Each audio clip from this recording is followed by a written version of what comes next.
taking the stores of munitions and the food that they had stored in Richmond.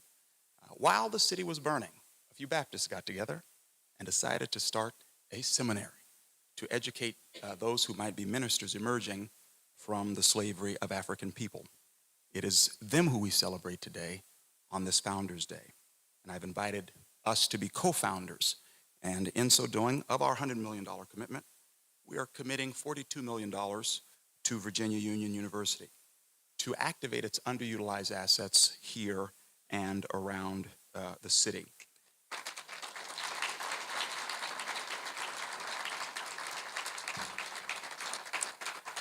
Virginia Union has been vetted by SFI by at least 3 criteria. The first is the availability of active land that can be activated and contributed to these uses. Second is the capacity to grow and expand its resources and its impact. And third, leadership, a board and a president with a vision that can be supported by significant investment. The project looks at 100 acres of the Virginia Union land and has chosen several parcels to activate and develop roughly 130 to 200 units of homes and residences that will be attainable to the local Richmond community. That $42 million investment will be borne by our group and our investors. There will be no capital infused from Virginia Union itself, and the university will not have to take on any debt. It's our estimate that in those 130 to 200 units, there will be roughly the endowment of the university, the financial benefit to the university will increase the endowment by a range of 13 to 18% over the life of the investment.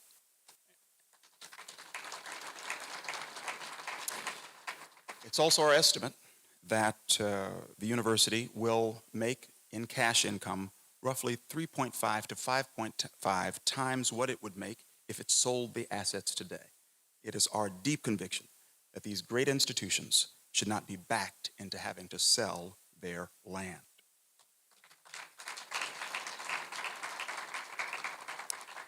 We'll add 150 to 200 jobs to the Virginia economy.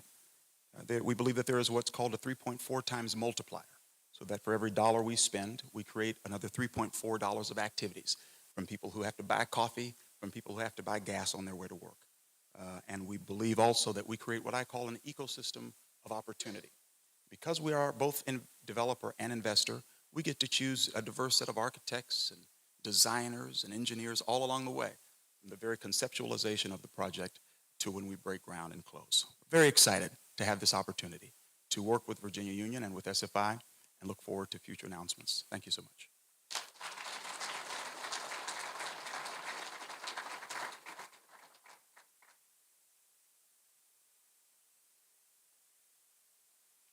Baptist minister, Kojic minister, engineer. All right. Good afternoon. Good afternoon. On behalf of Robert F. Smith, who is our chairman, and Dr. Mark Anthony Brown, who is our president and CEO, my name is Keith Schotz, Chief Operating Officer of Student Freedom Initiative. Many of you may remember back in 2019, an individual decided that we want to do something about our HBCUs. In that summer of 2019, at Morehouse College, Robert Smith did something that was phenomenal. And he opened up the window of opportunities for not just HBCUs, but for all students attending minority-serving institutions. He wanted to ensure that we addressed the wealth gap through the lens of education. So with those 400 students, and of course, we've been meeting with them every month since then, right, to ensure that they have access to those people who can transform their lives. We wanted to make certain that those students and all students at all 58 of minority-serving institutions in which we currently support, both public, private, large, small, tribal, as well as Hispanic-serving institutions and their students, can benefit from four primary activities. First, many of you know that student debt is a problem. There's $1.7 trillion of outstanding student debt. On average, there's $39,000 of each person, but there are 43.6 million borrowers. But of that $39,000, for people of color, it's 52, right? That level of debt has delayed home purchasing, according to the Federal Reserve, by as many as 8 years, hence why this partnership. We recognize that home ownership is a key determinant of wealth, but more importantly, how long and how soon you can actually acquire that asset. So that's the first piece that I wanted to sort of bring to your attention. We wanted to address student debt. We do that by providing to juniors and seniors that are majoring in science, technology, engineering, and math up to $20,000 to help further their education. $20,000 per year. But we also realized, as Robert did when he became an intern at AT&T Bell Laboratories when he was in high school, that just having little or no debt is not the answer. We really wanted to make certain that these students had the opportunity to have paid internships along the way. So through our partnership with internxl.org, we actually provide students 2 paid internships in addition to helping them reduce their student debt. But not just internships. We recognize that in this day and age, people having those stackable credentials, whether it be certifications in STEM or project management or cloud or any of those types of fields, we wanted to make sure that they not only had very little debt, 2 paid internships, but actual certificates in areas that were significant in the economy. But we also realized that that wasn't enough either. We wanted to make sure that those students, whether they suffered from a water crisis, floods, fires, had emergency access to funds. So we provide up to $1,000 for emergencies that any student might have, independent of major. Those 3 components are very student-centered. But we also recognize that institutions, in order to be resilient and competitive, must have institutional aid. And that's where this discussion with Chairman Richardson and Dr. Lucas comes to play. Over 2 years ago, through the leadership of Chairman Richardson, he stepped forward and said, you know what, this is immoral. We have to do something to address this catastrophe that's happening in this country with regard to the support that's providing to HBCUs. So we worked with the chairman. We started off with some 40 some odd historically black colleges and universities because we wanted them to do something very simple, as we discussed, and that is do the homework. Do the homework. Make certain that you have your strategic plans. Make certain that you have board approval. Make certain that all of those within the community are actually behind the things that are being done. And that one instance is kind of part of what got us here. So part of the partnership that we have with Steinbridge, as well as the folks here in Virginia Union and the community, is to do just that. Last night, we actually put forth an announcement that was sent to all of our member institutions, all 56 of them and growing, to let them know that we in fact, this is not the end. This is just the beginning. And so we will be meeting with each one of the presidents that are part of the presidents and chancellors that are part of the Student Freedom Initiative to actually walk them through the details so that they understand what the criteria are as well. So thank you, Chairman. Thank you for the trustees. Thanks, as always, President Lucas, in terms of the partnership, and likewise, in terms of Tuan, thank you for this partnership. I like that sound. We're going to help you get to that $1 billion. So thanks, everyone, for attending, and thank you for listening to what we have to say. Thank you.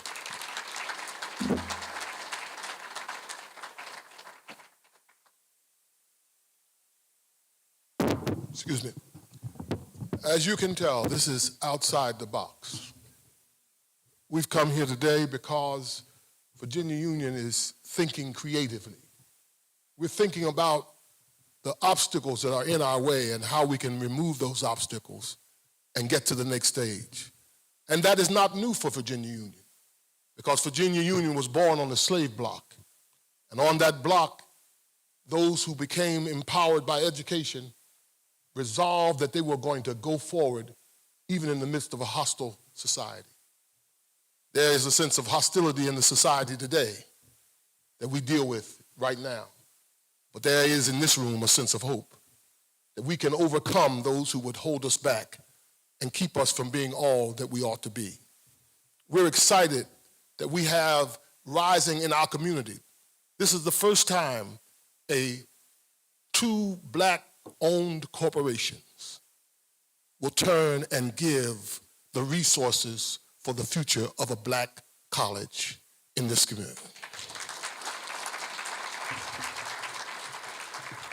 It has been my pleasure to work with Keith Schultz and Robert Smith for many years and in creative ways of how do we do it fresh?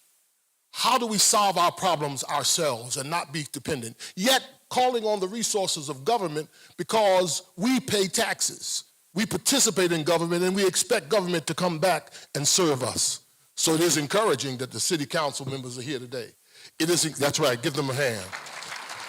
It is encouraging that our alumni and members of the House of Delegates are in this room today. They are there because our school has been committed to encouraging our communities to participate in the public policy process and in voting. We voted to get people in place, and they come back now, and they have the opportunity to serve us to make our communities better. So what we are doing here today with the partnership of this great team, Brother Travis, who is providing unusual, there are not many people like this you can find in the world who can come and bring the resources to the table. This is not pipe dream. This is a serious attempt to be transformative. This is, matter of fact, the beginning of the reality of our master plan. Our master plan is a $50 million plan, but our master plan begins with $42 million promised by this partnership here today. And so I want you to understand that it is this great history that we have inherited that makes it possible for us to dream dreams. If you can come from where we've come, from the slave block to the place of this university, you know that you can be anything, you can be anybody. You can be all that God has given you the capacity to be. I said this morning as we started this day that yesterday I had the privilege, along with Dwight Jones and the mayor and our president, to go down to the state office buildings, where the new state office building in Richmond, where the members of Congress have their offices. And upon going down to their place, I had the privilege to go on the 14th floor, 19th floor, to visit the office of the Speaker of the House. To go in there, the new African-American Speaker of the House for the first time in the history of Virginia. And to know that upstairs, the chairman of the Senate, who was also an African-American, was upstairs. I walked over to the window, solicited by the president. There in the suite of the Speaker of the House, and I looked out of the window, and when I looked out of the window, I saw the James River, and I saw the slave trail, and it became apparent to me that it took us more than 100 years to get from the slave trail to the Speaker's office. But it was an encouraging moment. It was a moment that told me that no matter what we can imagine, we can achieve. If we can see it, if we can believe it and see it, we can achieve it. And this is an inspirational moment. On the Founders' Day of Virginia Union, we are continuing to found this university and shape it into a great place. We invite all friends, all participants, all alumni, all investors to become a part of what we're doing and give us encouragement. And we thank our partners for giving their resources, their expertise, and their time. And we thank you for making us the number one selection in the group. God bless you.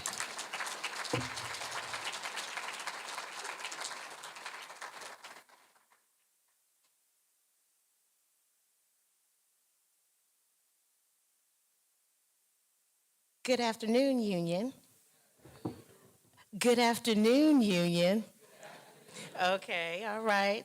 Although I'm not a graduate of Virginia Union, but I do like to say that I started my education here at Virginia Union at the early childhood program back in the 70s. But ladies and gentlemen, President Lucas, esteemed board members, VUU alumni, distinguished guests, and valued members of our community, good evening, and thank you for joining us today. It is my honor and privilege to stand before you as the Vice President of Richmond City Council and, yes, President, thank you, and the council representative of where we are standing right here in the 3rd District. I want to thank my colleagues from City Council for coming out. Appreciate you all.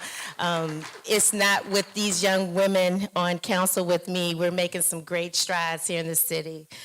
So today we gather not only as representatives of our great city, but as advocates of education, progress, and the empowerment of our community.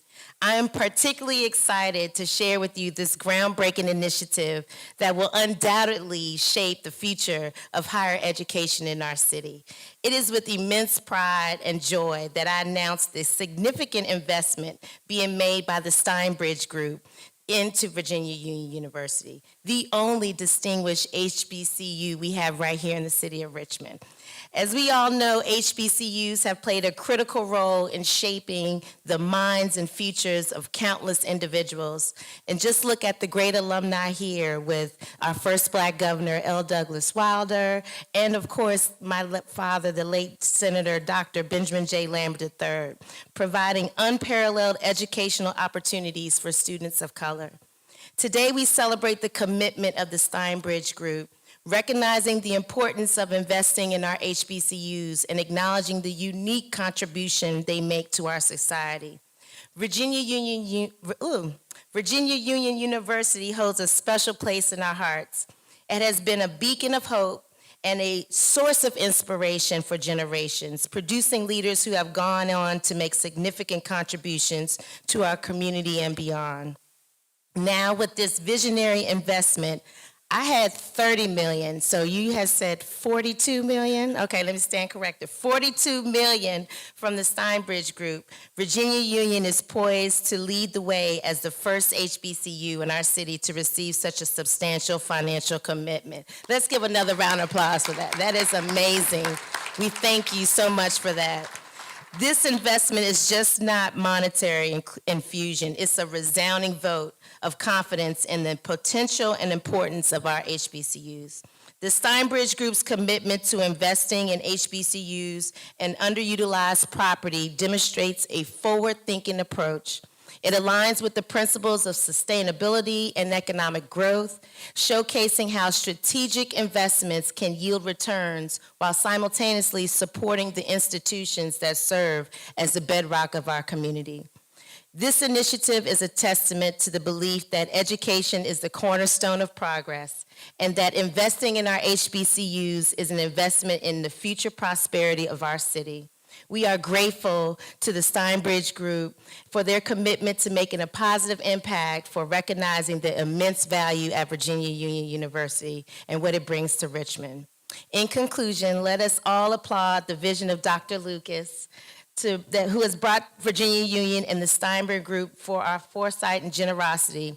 Let us join hands in supporting Virginia Union University as it embarks on this transformative journey.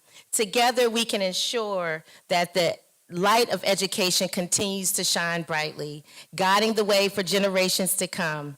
Thank you, and may this investment be a catalyst for a brighter, more inclusive, and prosperous future for our beloved Richmond. Thank you so much, and congratulations.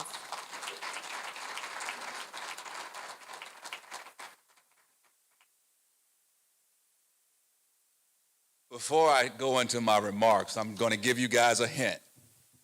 I'm only going to say good evening one time, and we're going to get it right that one time. Is that all right? Good evening. Good evening. That's what I'm talking about. My name is Leonard Sledge, and I have the absolute privilege of serving as the Director of Economic Development for the city of Richmond. One of the wonderful things about being later on in the program is you get to hear all of the wonderful things, all of the intelligent things, all of the inspiring things that people have said. And as those things have been said, I had to go and scribble down some new notes. But as people were talking, words came to mind such as Ujamaa, cooperative economics, Kujichagulia, self-determination, Nia, purpose. And that's what's represented here with this tremendous announcement by Virginia Union University and the Steinbridge Group. And can we give them another warm round of applause? In the economic development profession, we oftentimes get measured by capital investment and the number of jobs. But in the city of Richmond, I'm very proud to say that we take a different approach to truly define success. And I think the root of our success is really embedded in the Oxford Dictionary. I mean, we are in an institution of higher education, so it would be appropriate to share a definition or two if that's okay. So Oxford defines economic development as the process in which an economy grows or changes and becomes more advanced, especially when both social and economic conditions are improved. And oftentimes we focus on the economic condition and put less focus on the social condition. But until we are truly in a position where we can build place and people, that's when we're successful. And that's what is so encouraging about hearing about this remarkable partnership. I've had the opportunity to spend a lot of time with Dr. Lucas. We are brothers in that we are alum of the same tremendous HBCU. As far as I'm concerned, there are only two great HBCUs, mine and Virginia Union. But it's a tremendous opportunity, and this campus is not short on vision. It is not short on leadership, and now it is not short on the resources to implement the vision that the leadership has developed in concert with the partners and the students and so many people. I'd be remiss if I didn't acknowledge our mayor, LeVar Stoney, who's not able to be here this evening. He sends his congratulations to Virginia Union University as well. Again, as an alum of an HBCU, I do absolutely appreciate the role of Virginia Union University, that it plays not just as an institution of higher education, educating people, creating new strands of knowledge, epicenter of hope, and a blueprint, a framework for success for people, for everyone, even those who do not matriculate here. And think about the role of a university, of an institution in terms of the community that it serves. Since its founding in 1865, Virginia Union, this place has been an essential part of the building blocks for Richmond being the city that it is. The city that just so happens to have been named the best city to live in the Commonwealth of Virginia. And speaking of building blocks, I have the privilege of going on to a lot of construction sites in the city of Richmond. And one of the things that amazes me most is seeing the site work, seeing very large pieces of equipment. And Mr. Devon Henry is here today, and I know he can empathize with this. And if you do not know who Devon Henry is, his name will be etched in history books for all time.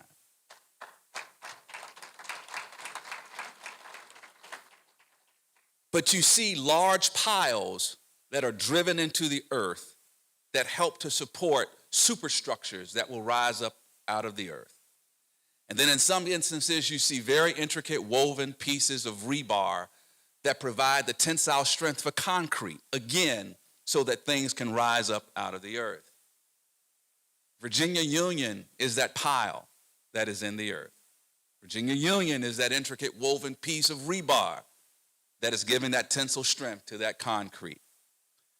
And it's because of everything that's happened here since 1865 that you will continue to not only be that solid foundation for which we can have community growth and economic growth in the lives of your students and so many people, but also so that we can see new development happen as well. The city of Richmond has been very fortunate over the past few years since 2017 to announce over $3.8 billion in announced capital investment and over 6,500 new jobs announced right here in this city. But guess what? This project, this work is just as important, if not more.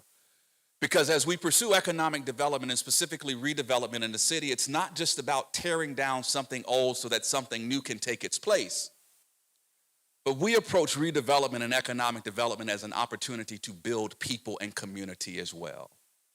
And that's what I'm really excited about.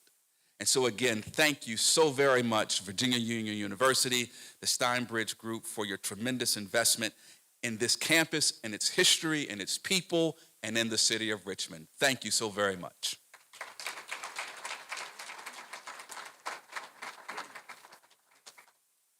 Is this an amazing team or what? We are so fortunate. We are also very aware that everyone has something else you could be doing late on a Friday afternoon, and the fact that you have chosen to be here is an indication of how much this community loves this institution. And so now we're going to celebrate. We hope you'll join us for a reception on this side of the room. Please do not leave yet. I want to say to our friends in the news media that our speakers will be available over here. If you have any questions and want to continue the conversation, thank you all for being here tonight.